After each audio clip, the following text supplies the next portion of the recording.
Whatever the opposite of higher, further, faster is, that's exactly what Morbius has done. And it's managed to actually set a new record for a superhero film. A record that was previously held by Steel, starring Shaquille O'Neal, that came out in 1997. So what exactly is this illustrious record, this monumental occasion that we're talking about here? Well, Morbius has managed to suffer the second worst weekend to weekend after an opening for any comic book film in 20 years, and managed to come in second if you include Steel, which is 25 years. So Morbius had a staggering drop compared to other films in recent memory. So just for comparison, The Suicide Squad, for example, had 71.5, but again, that film was available on HBO Max. X-Men Dark Phoenix, 71.5.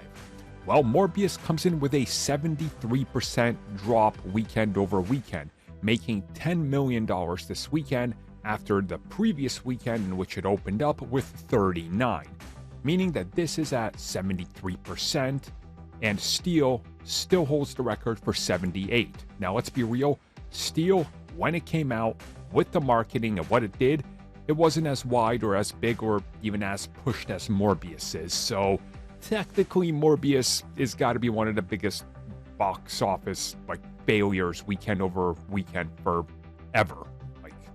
I don't see much doing much worse than this at any point. I mean, there is still a few other films you could compare, like Hulk from Ang Lee, 69.7. X-Men Origins Wolverine had a 69. Batman v Superman Dawn of Justice, 69.1.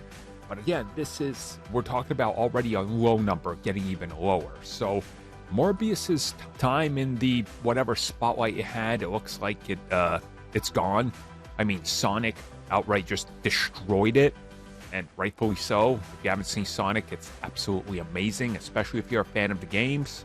But yeah, I think it's safe to say that Morbius's run is over in the United States. There's no way it's going to make good money from here on out. It's going to be interesting to see if this thing can even make 75 million in the US. Probably not. Hell, some people are saying it might not even hit 60, which again, it's pretty bad. It does have a low box office threshold it has to pass, but it also has the overseas, which couldn't make up for it. So we'll keep up with it, but honestly, I'm not expecting this thing to go much further in the United States. It's definitely not going to rebound next weekend, that's for sure.